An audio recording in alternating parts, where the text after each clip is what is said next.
Assalamualaikum warahmatullahi wabarakatuh. Kami mahasiswa UIN Sunan Ampel Surabaya, Prodi Manajemen Pendidikan Islam semester 2, Fakultas Tarbiyah dan Keguruan, ingin mempresentasikan tugas mata kuliah teori organisasi yang berjudul Sejarah Perkembangan Teori Organisasi.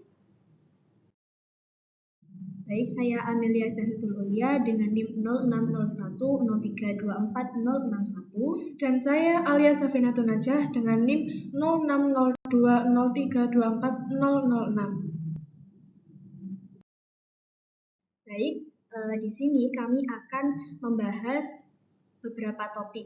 Yang pertama adalah mengenai pengenalan teori organisasi, dan yang kedua sejarah perkembangan teori organisasi. Sebelum kita mempelajari lebih dalam bagaimana sejarah perkembangan teori organisasi, maka sepatutnya kita tahu terlebih dahulu apa itu teori organisasi. Nah, teori organisasi itu terdiri dari dua kata, yaitu teori dan organisasi. Teori merupakan hasil dari sebuah data yang diteliti secara analitis dan sistematis. Sedangkan organisasi itu berasal dari bahasa Yunani, yaitu organon, yang memiliki arti alat. Jadi, organisasi itu merupakan sebuah wadah, tempat, atau perkumpulan beberapa individu dalam bekerja sama untuk mencapai suatu tujuan dengan melalui pelaksanaan fungsi-fungsi manajemen. Nah, dari sini kita dapat tahu bahwa teori organisasi memiliki arti sebagai sebuah ilmu yang mempelajari tentang bagaimana organisasi menjalankan fungsinya untuk mencapai tujuan secara efektif dan efisien. Selanjutnya, sejarah perkembangan teori organisasi. Teori organisasi berkembang akibat kejadian yang terjadi pada abad ke-19 atau awal abad ke-20, yaitu revolusi industri. Revolusi tersebut memiliki dua poin utama. Yang pertama, kekuatan mesin telah menggantikan kekuatan manusia secara cepat, dan yang kedua, pembangunan sarana transportasi yang melesat mengubah metode pengiriman barang. Hal tersebut berdampak pada teori organisasi yang menyebabkan pabrik-pabrik membutuhkan struktur organisasi yang jelas yang mampu untuk mengendalikan kekuatan mesin untuk mencapai sebuah proses produksi yang efisien.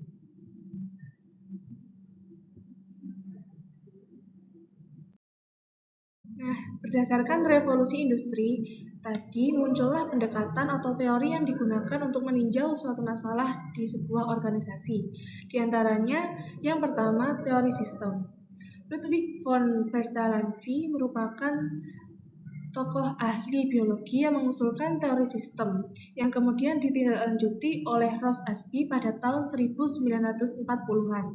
Teori sistem ini merupakan teori yang memandang sebuah organisasi sebagai sistem yang terbuka dan berinteraksi dengan lingkungannya. Yang kedua, teori klasik. Teori klasik ini bisa disebut dengan teori tradisional atau teori mesin, yang berkembang pada abad ke-19. Dikatakan sebagai teori mesin karena pada masa itu, suatu organisasi menganggap bahwa manusia merupakan onderdil yang setiap saat bisa diganti atau dicopot sesuai dengan kehendak pemimpinnya. Teori klasik ini terbagi menjadi tiga. Yang pertama, teori klasik 1 atau teori administrasi. Tokoh pengusungnya yaitu Henry Fayol, James De Money, dan Alan C. Rayleigh yang berkembang pada tahun 1841 sampai 1925. Henry Fayol mengidentifikasi 5 fungsi utama dalam manajemen, yaitu perencanaan, pengorganisasian, perintah, koordinasi, dan pengawasan. Sedangkan James De Money dan Alan C. Rayleigh mengungkapkan pendapatnya dalam bukunya yang berjudul Onward Industry, bahwa sebuah koordinasi merupakan inti dari geraknya sebuah organisasi. Yang kedua adalah teori klasik 2 atau sering disebut dengan teori manajemen ilmiah. Teori ini dicetuskan oleh seorang insinyur dari Amerika yaitu Frederick Winslow Taylor pada tahun 1856 sampai 1915. Frederick Winslow Taylor juga dikenal sebagai bapak manajemen ilmiah. Pada teori ini lebih berfokus pada efisiensi kerja dengan pendekatan ilmiah dalam menentukan metode terbaik untuk menyelesaikan tugas. Teori atau pemikiran Winslow Taylor ini diawali dari sebuah tulisan dari Henry Fayol. Meskipun teori ini tidak merujuk pada organisasi dan lebih terfokus pada pengaturan kerja, namun teori ini tetap berpengaruh terhadap bentuk organisasi dan pengorganisasiannya. Yang ketiga, teori klasik 3 atau disebut dengan teori birokrasi. Salah satu tokoh pengusungnya yaitu Max Weber yang berkembang pada tahun 1864 sampai 1920. Max Weber mengasumsikan birokrasi sebagai struktur organisasi yang ideal dengan prinsip-prinsip seperti hierarki yang jelas, aturan tertulis, spesialisasi tugas, pemisahan kepemilikan, dan administrasi, serta kompetensi sebagai dasar otoritas. Teori yang ketiga adalah teori neoklasik. Teori ini dicetuskan oleh seorang tokoh yang bernama Hugo Münsterberg dan dia berkembang pada tahun 1862 sampai 1916.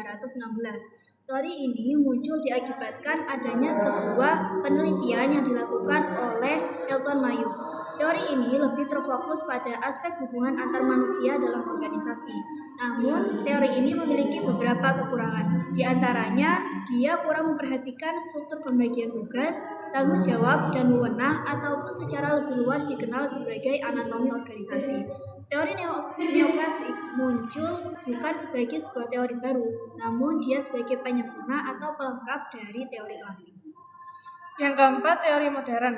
Berkembang pada tahun 1950 dan muncul akibat sebuah penelitian yang dilakukan oleh John Woodward pada 100 perusahaan manufaktur yang ada di Inggris, yang kemudian teori modern ini disebut dengan analisis sistem atau sistem terbuka. Penyebutan nama tersebut dikarenakan teori modern ini memandang bahwa sebuah organisasi merupakan satu kesatuan dari berbagai unsur yang saling bergantungan.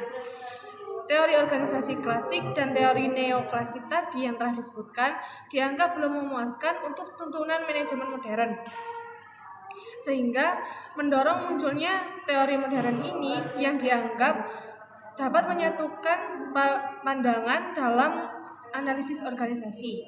Organisasi juga merupakan sistem terbuka yang berhubungan dengan lingkungannya. Dan yang terakhir adalah teori postmodern. Titik tolak lahirnya teori postmodern adalah filsafat Nietzsche. Teori ini berfokus pada desentralisasi, pemberdayaan karyawan, dan struktur organisasi yang fleksibel.